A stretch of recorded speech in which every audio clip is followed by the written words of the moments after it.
Honestly, speak your mind. 100%. Just be 100% honest, because that's what this video needs to be. Exactly. Hello, everyone. I'm D. I'm Jay. And I'm R. And together we are DJR Union. And in today's video, we are going to be talking about our honest Honest. thoughts And and opinions. And opinions. Don't forget that. Can't forget about yeah. that. On Union Arena. So, anyone want to start out? Jay? We'll let Jay start us off.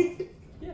Honestly, I'm having a lot of fun. It's been one of my top contenders for card games. You know, I started with Yu-Gi-Oh! And then went off to White Shores Magic, and those were all fun. But I feel like this game has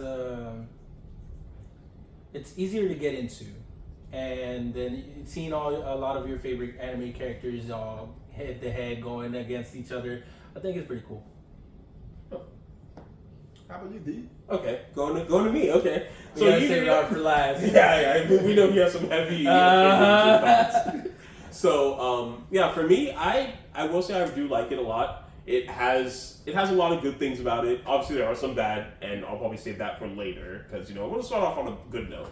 I love Union Arena. It's a fun game. Get to see my favorite anime characters doing stuff. Sure, there's White Shores, but White Shores doesn't have some properties. Union Arena doesn't have some properties. It's like a little back and forth with them.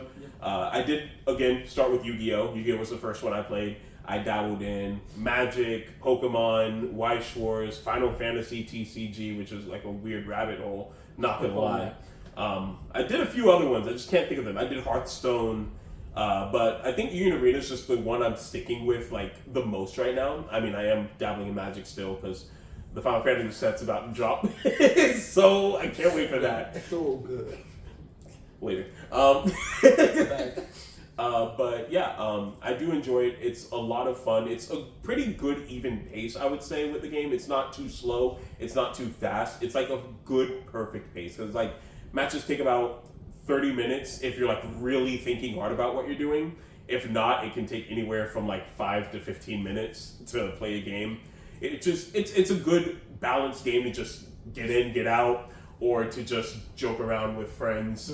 And yeah, I love the competitive side of it, except for the fact that, you kind of see like the only 2 decks Metas. over and over again. But that's meta. That's meta for games. You see that in competitive things everywhere. Fighting games, you probably saw a bunch of Lukes when Street Fighter 6 first came out. And I was one of them. Bunch of loots. But right now, what I'm going to say is I think Union Arena is good. They're doing good with getting IPs out, for the English version at least. They're doing a good job with having us be at a good, decent rate of getting stuff, so that way we can enjoy it and also get the brand new shiny thing as well. Alright. So, as you know, you heard Jay, you heard D's opinion on Union Arena, and honestly, my opinion isn't so different, because as you know, like I too dabbled, started off in Yu-Gi-Oh, played a whole bunch of Yu-Gi-Oh, but then transferred over to Magic the Gathering, played that heavily on the competitive side a little bit as well. Went back to Yu-Gi-Oh, said screw this, quit Yu-Gi-Oh, dabbled in White Shores as well, and still continue to dabble a little bit in White Shores. And of course, we come here to Union Arena. And I really do like Union Arena. I like. I was speaking at the camera when you said you're still dabbling in White Shores. I wanted them to get that message. Yeah. Yeah, we're still dabbling in it. So who knows?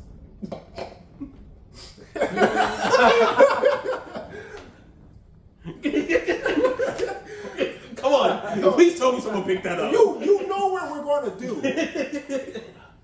Thank you.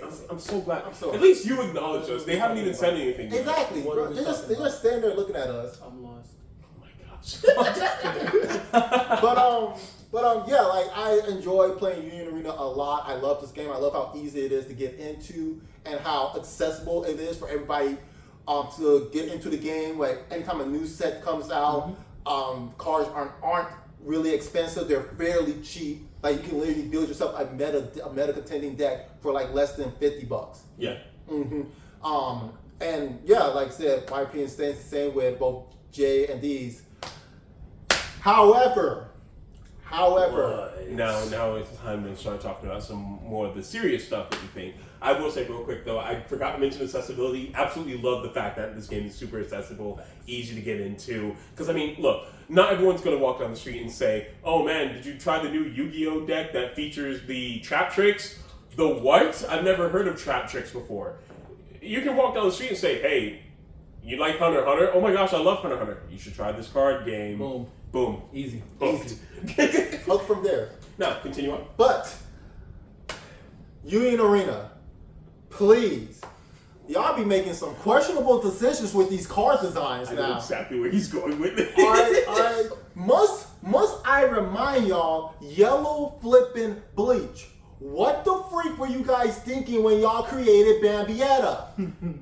Keep in mind, that is still the only raid card that I see that has a raid effect, but yet a ability that only happens on your turn.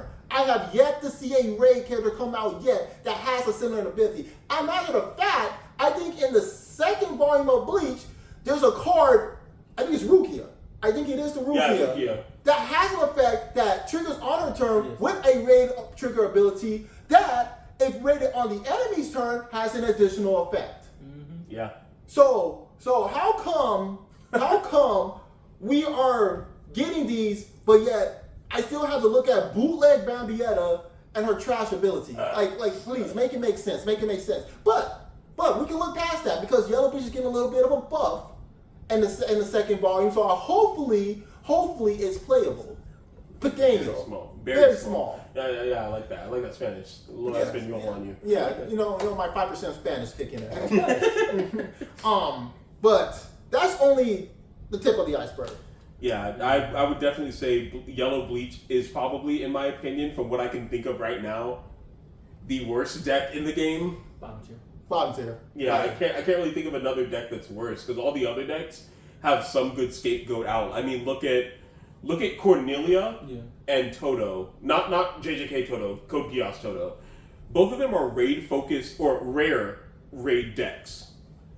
Yet they outperform Yellow Bleach. And I know I've done a few test games against with those two. So to see that these rare raid, low cost, easy accessibility cards are outperforming giant yellow cards like Bambietta, Yoaba, Asnot, and even Jugram. Those four freaking beasts are being outperformed by a dude in a mecha.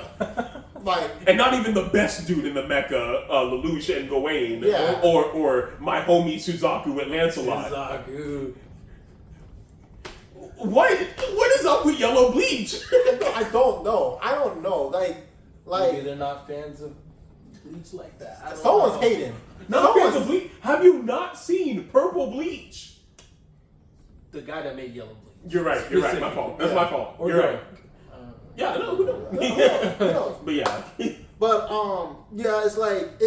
It's not just prevalent in Yellow Bleach. There's a lot of other cards throughout the course of sets where it's you look at the card and you just think to yourself, why was this card made like that? Another good example that I can give is the Gyotaro from the newly released Demon Slayer set, specifically the zero-cost Gyotaro.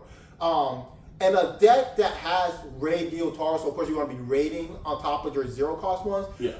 You will figure that it will be a get trigger, like a lot of the other raid fighters that you've seen to this day.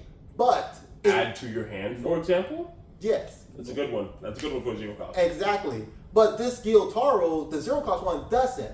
Now, give and take, I understood when it had the effect on your turn, pay one extra AP, draw an extra card, because at that point it would be kind of powerful. Yeah.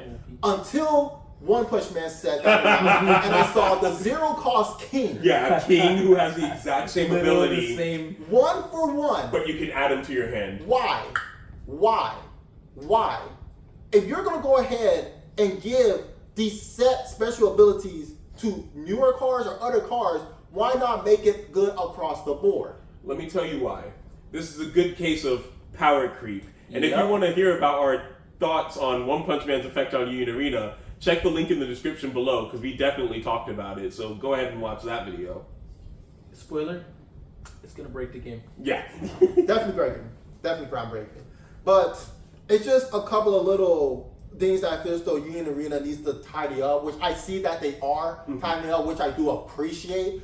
Like I said, it's just like some of these cards, like, come on, you gotta make it make sense to me. Because it's like, there's no reason why one card is completely trash, but I see another card that does the exact same thing for less cost, or it's just better. It's like, why would I play this card when I can play this card? And that leads me to another thing, which I'll dive a little bit into right now, is 2 AP cost cards in the game. I was just about to start bringing this up. Oh yeah. You can take this away because I do want to say something after you're done. Yeah, so as we all know, for those of us who have been playing Union Arena, of course you have things called 3 APs per turn, which is the action economy in this game. It allows you to do things. Of course, there are cards in this game that require 2 AP. Now, give and take, you only get 3 AP per turn. Normally, you have set limited things that you can do. So, as such, higher the cost, the greater the reward. But You would think. you would think exactly. But if we look at cards like, say, another, I hate the dog on Gyotaro like this, but if we look at the 4 energy, 2 AP Gyotaro, and we read his effect, we could probably pop the effect somewhere on the screen for y'all to see. It's probably gonna cover up my face, but that's perfectly fine. Yep. It doesn't do enough. For what it does, I could have just put this same effect on a 1 AP cost card. Heck, there's probably exists a card in the game right now that does more than what this card can do for 1 AP. Why would I play it? It makes no sense. But at the same time, we have 2 AP cards like, say, Neon, for example, from freaking Kurapika. Yeah, Neon's kind of Neon. insane. That is a body, generates 2 energy. I can dig for a card, get a card, and then play it, set the active on the field, or raid with it. Come on now. I still have PTSD from that. I have nightmares about that card. And it came out in the first set. Yeah. 5 sets later, we get this bootleg 2 AP card. Come on, bro. Make it make sense, man. Come on. My thing with 2 action point cards is, yeah, they do have to have some type of payoff for spending 2 of your 3 actions. Like, I go into a turn, I'm falling behind, I want to use 2 actions to make a comeback. Not use 2 actions and then be like, dang, that's still not enough.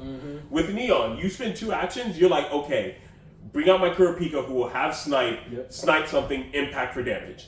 Let's bring up, what's another good 2 AP in Code Geass. Code Geass purple is entirely based around 2 action points when you're playing the Gawain side of things.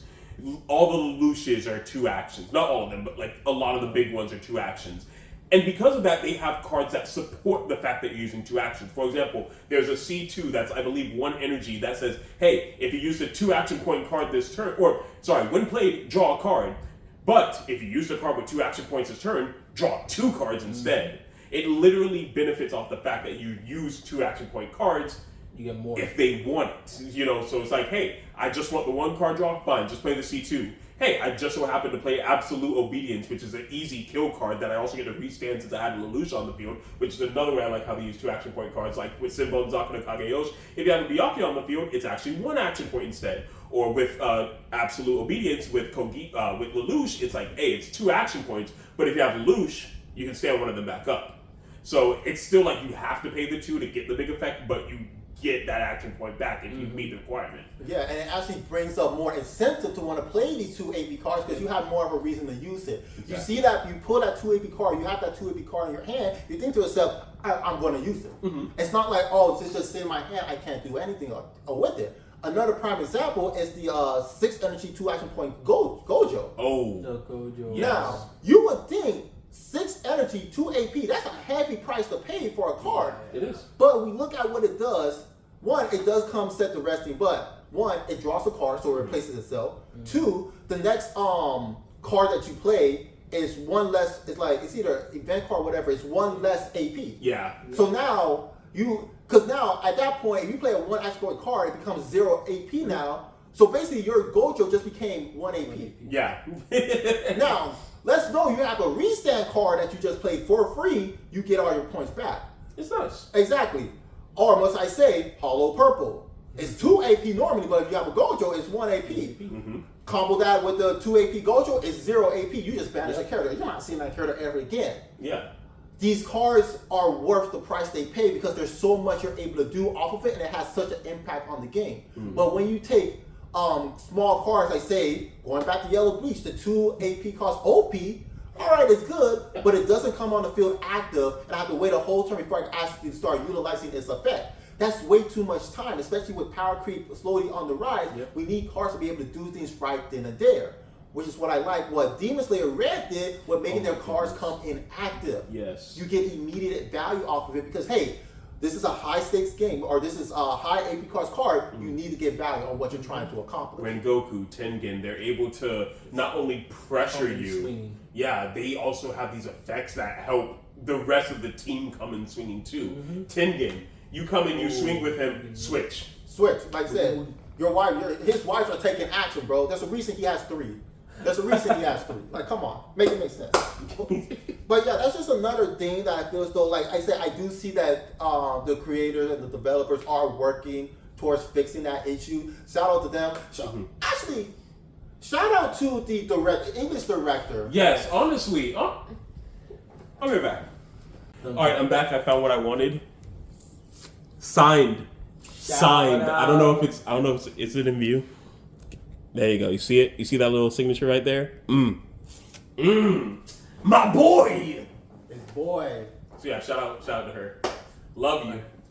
Everything that you do, we appreciate it. Seriously.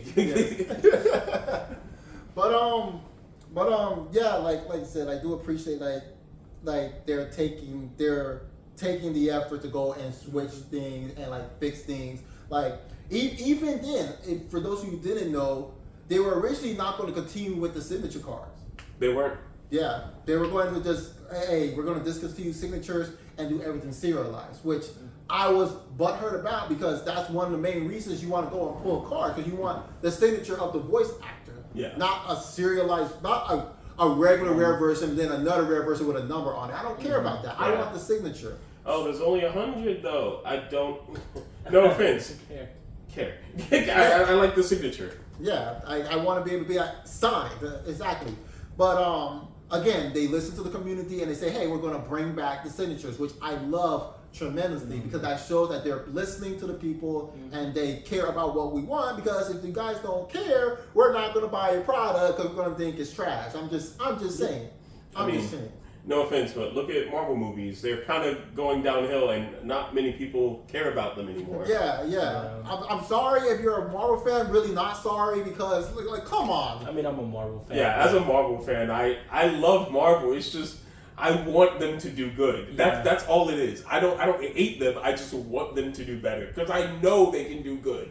Endgame, Infinity War, original Iron Man 2 and 3, Captain America 2 and 3, Guardians of the Galaxy 2 and 3. Like all the old ones. By the way, I'm counting the first one. I'm just saying the name for 1 and then 2 and then 3. Just so you guys know. Yeah, it's like we have bangers, and when you go ahead and you gotta go off and do some random nonsense where people are just like, "What are you doing?" It's going to deter people away from what you have to offer. It's going to deter people away from the product. But the fact that they're not doing that, at least not yet, is something we really do appreciate, and we hope that this trend continues on for a good time to come because they're showing animes to come for ages, and we already know that they're going to be going into going into older animes like say Yu Yu Hakusho. Ooh, that would be nice. I can't wait for that set to drop. Can't wait for that. I'm still hoping for what's his name, Kurini Kenshin. Yeah, Hitman Reborn, please! I was just thinking about that too. Like, get us a Hitman Reborn, get us an Inuyasha. Like, bro, there's so much anime out there, so we know this game has the potential to survive for a very long time. Look at Weiss Wars. Weiss Wars has anime and they keep coming out. Even with newer animes, they're popping out sets from it. So you cannot tell me they had a Spy Family set recently too. Yeah, they have a Spy X Family. And they have an Attack on Titan set too, and we're getting Attack on Titan later this year. Yeah, so who's about to say we can get cars that are already in Weiss Wars for Union Arena? Exactly. We could see Freeman. Yes. That would be dope. Because Freeman just came out in Weiss Wars English. Exactly. Who knows? We might see Freeman on this channel. I don't know about that. It's kind of unrealistic. Yeah, Weiss Wars is kind of, it's all right. It's all right. It's a stretch. Maybe. So yeah, any more extra thoughts on Union Arena? Honestly, everything that I wanted to get off my chest. No, actually, Oh. yes. Screw Kurapika. Hey, you're fine. No, You're no, fine. no, Saitama. no. Yes, Saitama punch the. Oh! Get that thing out the meta. Get it out of here. Alright, calm down. Alright, come with me. Come with me. No, Come with no, me. no, Come with me. no, Come no, with me. no, no. We're These gonna people talk need to about know. you. We're gonna talk. Screw Kurapika. Well, if I've been Jay. So we got him calmed down a little bit. He's fine. Ivan D. He's not fine. Yeah, just gonna let them. He's think fine. Yeah, He's fine. He's fine. So Bro, don't- screw Kurapika. He's not fine. he's really not. No. Fine. I'm so sorry. But hey, look on the bright side. I'm D. I'm Jay. R. Yes, I'm here. Say your name, I'm R. and we have been Screw Kurapika. DJR. DJ Hard. Union. R. Say Union. No.